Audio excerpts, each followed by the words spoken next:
नमस्कार, happy hearts.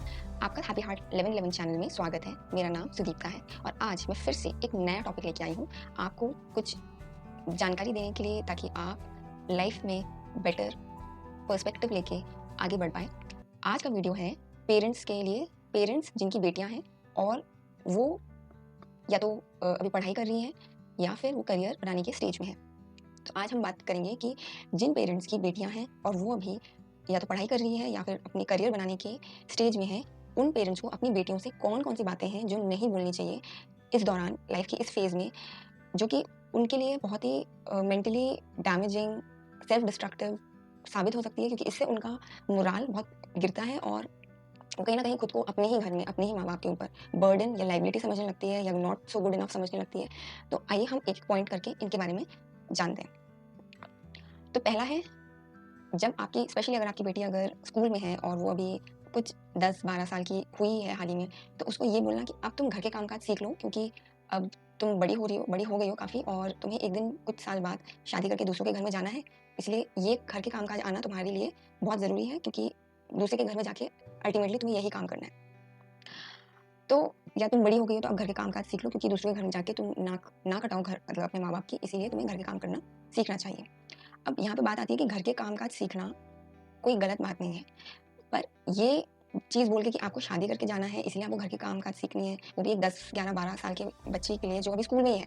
वहीं 10-12 साल का एक लड़का भी है जो स्कूल में है, जो मस्ती कर रहा है, दोस्तों यारों के साथ हर तरीके की एक्टिविटी कर रहा है, घूम रहा है, फिर रहा है और आपका पढ़ाई कर रहा है, नहीं कर रहा है, उसको इतना घर के काम-काज में इन्वॉल्व नहीं किया जाता है, उसको बड़े होने की ज़िम्मेदारी का इतना एहसास नहीं दिलाया जाता, जितना एक लड़की को घर में थोड़ा-सा ही, मतलब वो अभी 10 साल की हुई हो, 11-12 साल की हुई हो, एंटर करी हो और उसको ये बोल देना कि तुम शादी करके जाना है, इसलिए तुम घर के काम-काज सीख लो। एंड घर के काम-काज आपके लाइफ स्किल्स में ऐड होता है, वो किसी के घर में शादी करके जाने के लिए सीखने की ज़रूरी नहीं है। सिर्फ़ आपको खुद के लिए आना चाहिए एंड इर्रिस्पेक्टिव आप लड़की हो या लड़का हो, आपको घर के काम-काज आने चाहिए, क्योंकि ये आप प्रैक्टिकली आप देख सकते हैं कि कई बार ऐसा होता है कि घर में अगर हस्बैंड और वाइफ है और वाइफ बीमार है या वाइफ को काम का बहुत बर्डन है या वो करियर के उस स्टेज में है जहाँ वो अभी घर में ज़्यादा ध्यान नहीं दे सकती है, उसको सपोर्ट की ज़रूरत है, तो उधर एक प्रोग्रेसिव हस्बैंड ही उसको हेल्प कर सकता है घर के कामों में हेल्प करा के। तो घर के काम-काज और इनफैक्ट लड़के जैसे बाहर हॉस्टल में पढ़ते हैं, पढ़ाई करने कहीं बाहर विदेश जाते हैं या किसी और जगह कोचिंग लेने जाते हैं, तो उनको वहाँ पे भी खाना बनाना, साफ-सफाई करना, अपना ध्यान रखना, ये आना चाहिए। तो सिर्फ़ लड़कियों को ये बोलना शादी को लेके कि तुम्हें घर के काम-काज इसलिए आने चाहिए कि तुम दूसरे के घर में जाओगी, ये बहुत ही उसको ये फ़ील कराता है कि वो सिर्फ़ शादी करने लायक ही है। मतलब उसकी एक शादी का मतलब है कि मेड बन जाओ और दूसरा है कि उसका सिर्फ़ वर्थ इतना है कि वो दूसरे के घर में जाके शादी ही करने के लिए वो बनी हुई है। तो ये पेरेंट्स को बिल्कुल नहीं करना चाहिए। इसको आप अगर घर के काम-काज कराना चाहते हैं तो दोनों को ये कह के करें कि आपके लिए लाइफ़ स्किल है या आपको आना चाहिए अपना ध्यान रखना, अपने लिए खाना बनाना, अपनी साफ-सफाई खुद रखना। दूसरी में आते हैं, दूसरे पॉइंट ये है कि जब एग्ज़ाम हो, चाहे वो कॉम्पिटिटिव एग्ज़ाम की तैयारी कर रहे हो और एग्ज़ाम आ गए हों हाल ही में या उसके बोर्ड एग्ज़ाम हो या स्कूल के कोई भी एग्ज़ाम हो, तो अननेसेसरीली कुछ मदर्स ऐसा करती हैं कि लड़की है इसलिए उसको ज़बरदस्ती घर के कामों में इन्वॉल्व करना, कि क्योंकि तुम बेटी हो, तो तुम्हारा ये एक नैतिक ज़िम्मेदारी कि बिसाइड्स आप आपके पढ़ाई-लिखाई के, आप चाहे आपके एग्ज़ाम ही क्यों ना हो, आप घर के कामों में इन्वॉल्व रहोगे। वहीं एक लड़का, वो भी वही पढ़ाई कर रहा है, वही उसको भी एग्ज़ाम्स देना है, जितना प्रेशर इस लड़की को, उसको कभी भी इन सब चीज़ों के लिए इन्वॉल्व नहीं किया जाता है, क्योंकि ये समझा जाता है कि लड़के को तो आफ्टर ऑल पैसे कमाने हैं और उसको इस चीज़ के लिए डिस्टर्ब नहीं करना। तो मतलब लड़की डिस्टर्ब नहीं होती है, पर लड़का डिस्टर्ब हो जाता है, जबकि एग्ज़ाम का प्रेशर, कुछ बनने का प्रेशर, पैसे कमाने का प्रेशर लड़का और लड़की दोनों में इक्वली है। और ये हम सब जानते हैं कि आफ्टर मैरिज ऐसी किसी को भी गारंटी नहीं है, मतलब कोई पेरेंट्स अपनी बेटी को गारंटी नहीं दे सकता कि आपका जो हस्बैंड है वो अ, आपको फाइनेंशियली हमेशा सपोर्ट ही करेगा। कोई भी सिनेरियो हो सकता है उनका डिवोर्स हो जाए, हो सकता है कि वो उस हस्बैंड की नौकरी चली जाए, हो सकता है कि उसके हस्बैंड को बिज़नेस लॉसेस हो, तो उस केस में या उसको जो भी है उनके बीच में अच्छे रिलेशंस ना रहे, तो जहाँ आप ये सोच रहे हो कि लड़की को पैसा कमाना ज़रूरी नहीं है, इसलिए उसको सिर्फ़ घर के कामों में इन्वॉल्व करके उसका हम पढ़ाई से माइंड डाइवर्ट कर लें या अपने स्वार्थ के लिए जो कई सारी मदर्स करती हैं कि मेरा काम हो जाए बस घर का, इसलिए उनको चाहे उनके एग्ज़ाम्स ही क्यों ना हो, उसमें वो कॉन्संट्रेट कर पाएँ, ना कर पाएँ। अब आप अगर पूरे दिन में से कुछ आधे दिन अगर घर के काम में लगा देंगे, तो आप ऑब्वियस सी बात है फिज़िकली थक जाएँगे और मेंटली भी थक जाएँगे। उसके बाद फिर एग्ज़ाम के लिए प्रिपरेशन करना और एग्ज़ाम के लिए जाना इतना वैसे ही होगा जैसे किसी लड़के को बोलना कि अब तुम जो है आधे टाइम घर में जो है पार्ट टाइम बिज़नेस में काम करो और फिर तुम अपने एग्जाम्स लेके जाना, तो दोनों ही डिस्टर्ब होंगे, दोनों को ही मेंटली उस समय एग्जाम्स पर फोकस करने की जरूरत है, ना कि आपके स्वार्थ को पूरा करने के लिए वो घर के काम करेगी। तो एटलीस्ट एग्जाम्स के टाइम में पेरेंट्स ये ध्यान रखिए कि आपकी बेटी अभी पढ़ रही है, उसके एग्जाम्स है, उसका करियर का पीक पॉइंट है, तो प्लीज़ उसको घर के कामों में ना लगाएं। और इसका एग्जाम्पल हम देख सकते हैं, आप आई गेस कुछ मूवीज़ में इसका बहुत अच्छा एग्जाम्पल दिया है, मुझे मूवीज़ के नाम याद नहीं आ रहे, बट ये एक फैक्ट है जो कई सारे घर में आज भी होता है, इवन दो सब जानते हैं कि वुमेन का एजुकेटेड होना और करियर ओरिएंटेड होना, फाइनेंशियली इंडिपेंडेंट होना कितना ज़रूरी है।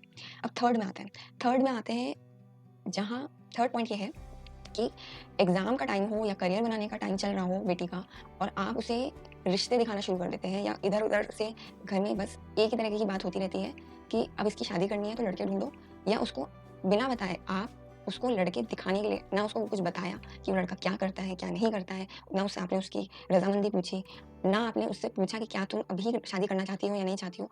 दिन भर घर में सिर्फ़ उसकी शादी को लेके बात करना, उसके एग्ज़ाम के टाइम में किसी लड़के वाले को बुला लेना और लड़का दिखाना, लड़के को उसको दिखाना। इनफैक्ट मैं ये कहूँगी कि लड़कियों से तो आज भी कई सारे घरों में प्रेफ़रेंसेस भी नहीं पूछे जाते हैं कि तुम्हें लड़का कैसा चाहिए, या तुम्हें ये लड़का हमने पसंद किया है तो क्या तुम्हें इसकी पसंद ना, मतलब इसमें इंटरेस्ट है, मतलब जैसे इसके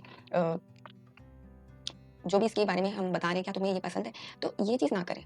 आप सारा दिन घर में सिर्फ़ उसकी शादी को लेके बात करते रहेंगे, तो वो अपने करियर में या एजुकेशन में क्या ही कॉन्संट्रेट करेगी। ये लड़कियों को, आपको पता भी नहीं है कि बेटियों को ये कितना मेंटली डिस्टर्ब करता है कि यार मैं पढ़ने की कोशिश कर रही हूँ, मैं चाह रही हूँ कि मैं अपना करियर कुछ बनाऊँ, मैं इंडिपेंडेंट हो जाऊँ, और ले दे के घर में मेरे ही पेरेंट्स सारा दिन उसी पॉइंट ऑफ टाइम में सिर्फ़ शादी, शादी, शादी को लेके ही बात करते रहते हैं, और रिलेटिव्स भी आके इन्हीं बातों को जानबूझ के, इन उनको पता है कि जिनके पेरेंट्स थोड़े वीक माइंडसेट के होंगे, इन्फ्लुएंस जल्दी हो जाते हैं, इसी बात को फीड करते रहते हैं।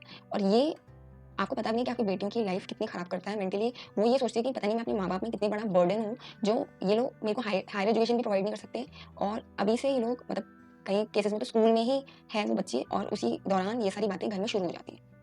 ठीक है कि बाद में लड़का नहीं मिलेगा, ये नहीं मिलेगा। मैंने ये देखा है कि कई सारी लड़कियों की शादी बहुत जल्दी हुई है और फिर उनका डिवोर्स भी हो गया, जहाँ माँ-बाप ने उनको सेटल करने के लिए जल्दी शादी करवाई थी कि जल्दी निपटाओ, जल्दी किनारा करो, ताकि हमारी जान भी छूटे और ये सेटल हो जाए, सो कॉल्ड सेटल। वो वहीं की वहीं हो गई। इनफैक्ट अब उसका बच्चा भी है, उसको भी देखना है, और भी कई सारे सिनेरियो हैं जहाँ पे हस्बैंड की डेथ हो जाती है या जो भी है, तो बैक टू पवेलियन ही हो गया सिनेरियो। फिर उसको वही माँ-बाप, अब तू कुछ करियर बना ले, ऐसा कर, अब तू कुछ कोर्स कर ले, ऐसा कर, अब तेरे को अपने बच्चे को भी देखना है तो तू कहीं नौकरी ढूँढ ले। तो वही चीज़ आप पहले क्यों नहीं कर रहे थे जब वो खुद वही चीज़ करना चाह रही थी? आपको क्या लगता है कि जल्दी आप शादी कर देंगे जहाँ वो मेंटली प्रिपेयर्ड भी नहीं है, फिज़िकली भी कई केसेस में प्रिपेयर्ड नहीं है, तो वो क्या उस मैरिज को 100% दे पाएगी? और जो इंसान उसको पसंद भी नहीं है शायद, उसको वो कैसे पूरी लाइफ़ झेलेगी? ना उसके पसंद नापसंद मिलते हैं, नहीं विचार मिलते हैं या नहीं मिलते, लाइफ़ को लेके गोल्स मिलते हैं, नहीं मिलते। आप कैसे सोच रहे हो? और जो लड़कियाँ एजुकेटेड नहीं होती हैं, सेल्फ इंडिपेंडेंट नहीं होती हैं, ये मैक्सिमम केसेस में आप देखोगे कि उनको रिश्ते भी उन लोगों के आते हैं जो बस नौकरानी बनाने के माफ़े कि आपकी बेटी को अपने घर लेके जाते हैं। वो यही बोल के आते हैं कि हमें ज़्यादा भैया पढ़ी लिखी लड़की नहीं चाहिए, क्योंकि we want to dominate your daughter. तो ये चीज़ आप ध्यान रखें कि जब वो अपना करियर बना रही हो, पढ़ाई कर रही हो, तो घर में ये सारी चीज़ें ना करें कि रिश्ते लेके आ गए, उसको एकदम से आपने इस तरीके की एक ऑकवर्ड सिचुएशंस में डाल के रख दिया है, क्योंकि रिश्तेदार आपको प्रेशर रिश्तेदार। और नेक्स्ट पॉइंट में आता है रिश्तेदारों को लेके। अब मुझे पेरेंट्स का ये समझ नहीं आता कि बच्ची वो आपकी है, तो रिश्तेदारों का हस्तक्षेप आप कैसे बर्दाश्त कर सकते हैं अपनी बच्ची के लिए? वो बेटी आपकी है, आप उसको इन्वेस्ट कर रहे हैं उसके ऊपर, उसकी पढ़ाई के ऊपर, उसके पालन-पोषण के ऊपर।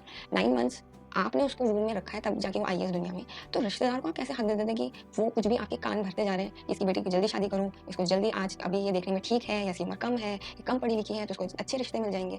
आपको मतलब, और आप उनके कहने पे अपनी ही बेटी का दिमाग खराब करने लग जाते हो, घर का माहौल खराब कर देते हो, घर में लड़ाई झगड़ा करते हो अपनी ही बेटी से, क्योंकि किसी एक बाहर वाले ने, एक रिलेटिव ने, जिसका आपकी बेटी के जीवन में कोई योगदान ही नहीं है। एजुकेशन के नाम पे तो कोई रिश्तेदार आता ही नहीं बोलने के लिए कि हाँ, आपकी बेटी को विदेश भेजिए। आप मुझे बताइए किस रिश्तेदार ने आज तक घर में आके ये बोला हो कि आपकी बेटी को तो विदेश भेजना चाहिए पढ़ने के लिए या एमबीबीएस कराना चाहिए। वो जनरली आपकी शादी को लेके ही इंटरेस्टेड होते हैं। I don't know for what weird reason, उनका क्या स्वार्थ होता है, और उनके रिश्ते भी लाइफ में बहुत ही, जैसे होता है ना, थकेले और बिल्कुल आपकी बेटी की ज़िंदगी बर्बाद करने की पूरी उसमें सारी, कोई कसर पूरी नहीं छोड़ते नहीं है वो लोग। बट यहाँ पॉइंट ये आता है, कैच पॉइंट ये है कि बीइंग अ पेरेंट आप उनकी बातों से इन्फ्लुएंस होके क्यों अपनी बेटी की लाइफ को इतने हल्के में ले रहे हैं और इन्फ्लुएंस कर रहे हैं। तो ये पेरेंट्स आप हैं उसके, रिलेटिव्स उसके पेरेंट्स, या रिलेटिव्स का काम अपने बच्चों के ऊपर ध्यान देना है, या उनके डिसीजंस को या उनके लाइफ को इन्फ्लुएंस करना है। आपकी बेटी की लाइफ को इन्फ्लुएंस करना उनका काम नहीं है।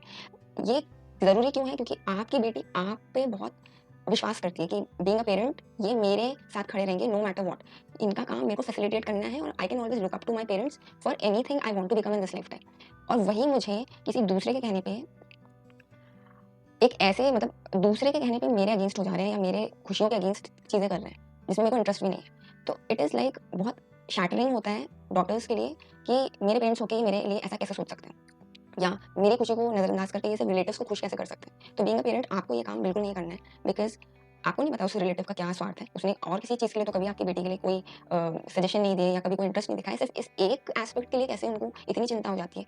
और जब आपकी बेटी की शादी चलती भी नहीं है, तो यही रिलेटिव्स कभी आपकी बेटी की शादी को मेंड करने के लिए या बीच बचाव करने के लिए, बीच में हस्तक्षेप करने के लिए तब नहीं आते हैं। तब सिर्फ आपकी बेटी ही उस चीज़ को झेल रही होती है।